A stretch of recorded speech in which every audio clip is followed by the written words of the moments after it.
Senhor Presidente, senhores deputados e a Senhora Presidente do Conselho Diretivo da ADSE. O Decreto-Lei 4/2021, de 8 de janeiro, estabelece o alargamento da ADSE aos titulares de contrato individual de trabalho que exerçam funções em entidades de natureza jurídica pública. No preâmbulo, de acordo com o preâmbulo deste diploma, e passo a citar, diz-se que a alteração que se promove reveste-se assim da maior importância, considerando o relevante universo dos trabalhadores abrangidos por contrato individual de trabalho, designadamente em setores nucleares para a vida da sociedade, como a saúde, onde os hospitais, sob a forma de entidades públicas empresariais, dependem de milhares destes vínculos. Estes trabalhadores não têm atualmente, porém, acesso aos benefícios da ADSE. Fim de citação.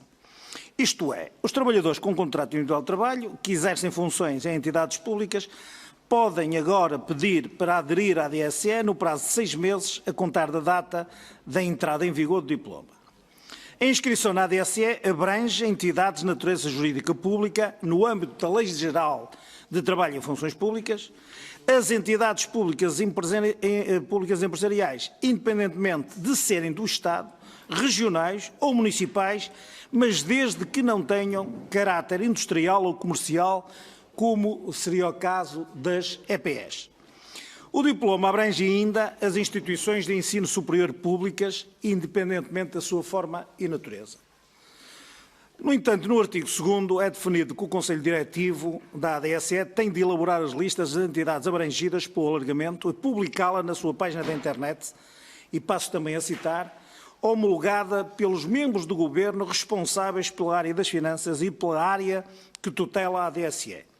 Segundo notícias publicadas no início de fevereiro, e reporto-me ao tempo em que ainda não havia lista, a ADSE tenta abrir inscrições, isto é uma das notícias, tenta abrir inscrições a reguladores à margem da lei. São produzidas algumas insinuações nestas notícias relativas à lista e, sobretudo, ao alargamento das inscrições, e em específico até se diz numa notícia que a lista foi proposta pelo Conselho, ou a lista que foi proposta pelo Conselho Diretivo da ADSE gerou surpresa e contestação, não só pelas entidades que eventualmente exclui, mas também pelas que inclui, como por exemplo o Banco de Portugal, a Autoridade da Concorrência ou a CMVM, entre outros reguladores, que afinal, sabemos agora, foram excluídas, entre muitas outras entidades, como por exemplo uma única Direção-Geral, a DGS, que afinal também acabou por ser excluída. Era importante perceber o racional e saber qual foi o critério utilizado para incluir, mas também para excluir, por exemplo, o caso mais evidente para nós, os trabalhadores das empresas municipais. E, apesar da Sra. Ministra da Modernização do Estado e da Administração Pública ter referido na última audição que se tratava de uma proposta de lista ainda em análise e não de uma lista final, a matéria não deixa de merecer a preocupação por parte do PST. Preocupação acrescida agora, porque sabemos, por fonte oficial do Ministério, não sabemos bem o que é isto, mas deve ser uma nova forma de despacho ministerial, que a lista que pensávamos ser definitiva poderá ser ela própria objeto de aditamento, caso sejam identificadas outras entidades que reúnam as condições para serem incluídas e que não se encontrem expressamente identificadas. Mas a lista é ou não é definitiva? Foi ou não foi homologada? E eu remetia para o número 10 do artigo 12º do Decreto-Lei 4 de 2021. Ao mesmo tempo que se anuncia a lista, anunciam-se alterações em abstrato. Qual a segurança jurídica dos objetivos do diploma e qual o grau de proteção da expectativa dos próprios beneficiários? De acordo com a Sra. Ministra, provavelmente as entidades reguladoras como o Banco de Portugal ou a Comissão de Mercado de Valores Imobiliários não terão lugar na lista, e nisto parece que acertou.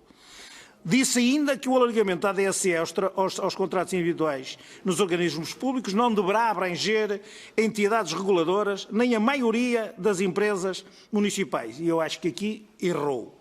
E que a lista das entidades abrangidas pelo alargamento da ADSE aos contratos individuais de trabalho proposta pelo Conselho Diretivo estaria em análise, como referimos há bocadinho, pelo seu gabinete e ainda não tinha sido finalizada.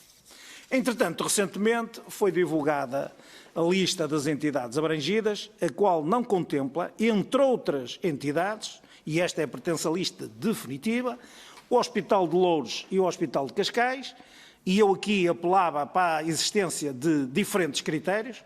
O critério antes era um vínculo laboral em que os CIT não tinham direito à proteção e conviviam ao lado de quem tinha a DSE.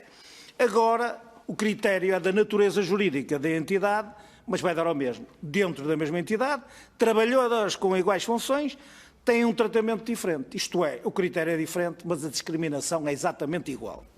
Esta lista exclui também, como se disse, aqueles que são beneficiários relativos, eu já irei concluir, relativos às empresas municipais, excluindo, segundo a própria FESAP, cerca de 30 mil trabalhadores, dizendo este sindicato que é absolutamente inconcebível que estes CITES tenham, eventualmente, sido excluídos. Portanto, nesta primeira análise, aquilo que se pedia era um comentário da Sra. Presidente do Conselho Diretivo sobre estas matérias. Muito obrigado.